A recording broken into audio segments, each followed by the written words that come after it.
আছি মৌমাছি, কোথাও যাও নাচি নাচি, একটু দাঁড়াও না ভাই। আসলে আমরা এখন আসছি মধু কিভাবে সংগ্রহ করে সেটা একটু দেখার জন্য, আপনাদের দেখানোর জন্য। কারণ এই খাঁটি মধুগুলো আমাদের চোখের সামনে পাওয়া যায়। আপনারা দেখতেই পাচ্ছেন আমি কিন্তু এখন বেনাপোল হাইওয়ে পাশেই কিন্তু অবস্থান করছি। আমার উপরে কিন্তু বাস ট্রাক চলতেছে, এটা হচ্ছে বেনাপোল মহাসড়ক বা যশোর কলকাতা মহাসড়ক। তো আমার সামনে কিছু বক্স আছে, সেই বক্সে মূলত মধু আহরণ বা সংগ্রহ করার একটা প্রক্রিয়া এখানে চলছে। তো আমি চিন্তা করলাম যে আপনাদের কিছু দেখানোর জন্য, এবং আমারও নিজেরও কিছু ব্যক্তিগত অভিজ্ঞতা এখান থেকে অর্জন হোক সেটা। এই একটা বক্স আছে, আমি বক্সগুলো একটু দেখানোর চেষ্টা করছি। এই যে বক্সগুলো দেখতে পাচ্ছেন, এটা লম্বা আছে সম্ভবত 18 ইঞ্চি, আর পোস্ত আছে 6 6 12 14 কি 16 ইঞ্চি। হুম, এই অবস্থা।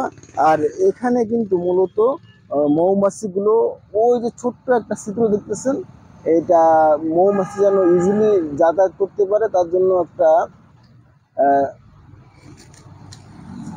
2.5 থেকে 3 ইঞ্চি লম্বা, এবং এর ছিদ্রটা আছে সর্বোচ্চ দিলে 1/2 ইঞ্চি মতো, যেন মৌমাছিগুলো ইজিলি যাতায়াত করতে পারে।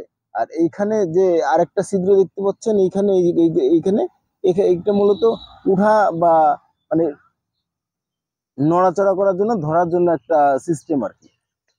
তো এখানে প্রচুর মৌমাছি আছে।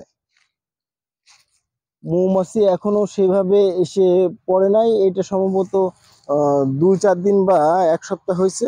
দেখতে পাচ্ছেন এখানে কিন্তু প্রচুর মৌমাছি আছে।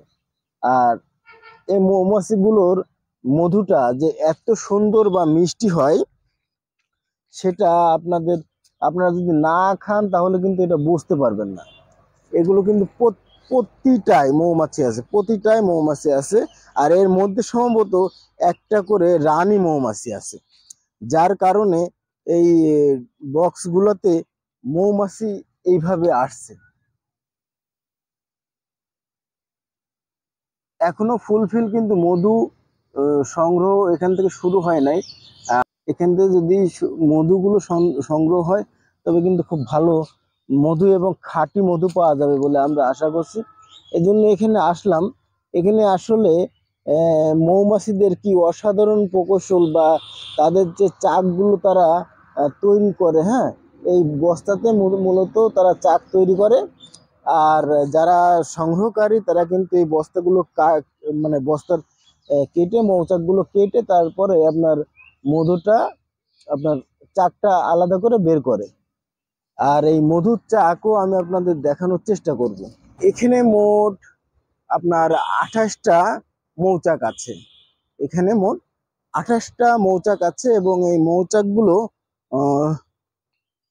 ইনশাল্লাহ সবগুলোতেই মধু আসবে। তো আমরা এখন আমাদের যে সব তিলের ফুল থেকে মৌমাছি মূলত মধু সংগ্রহ করতেছে, সেই তিলগুলো আশেপাশে কোথায় কি আছে সেগুলো একটু দেখব এবং আপনাদের দেখানোর চেষ্টা করব। তো ওইখানে একটা মৌমাছি দেখা যাচ্ছে। এটা সংখ্যায় আসলে খুবই কম, কারণ এখন সন্ধ্যা হয়ে আসছে প্রায়, যে কারণে মৌমাছিগুলো এখন নাই।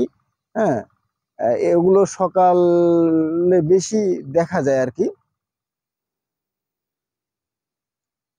এই মৌমাছিগুলো সকালে বেশি দেখা যায়, এবং এই তিলগুলো কিন্তু এখন ভালোই মোটামুটি ফলন হয়েছে আমরা দেখতে পাচ্ছি।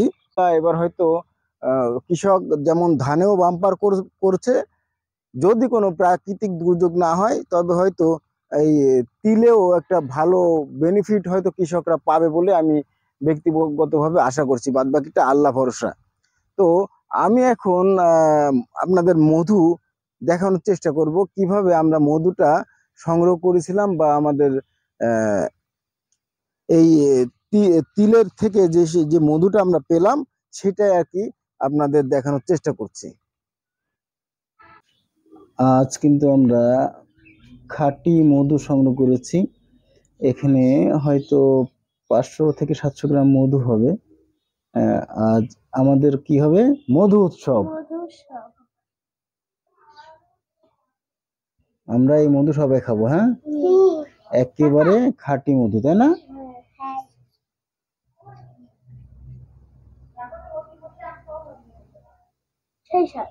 সেই স্বাদ।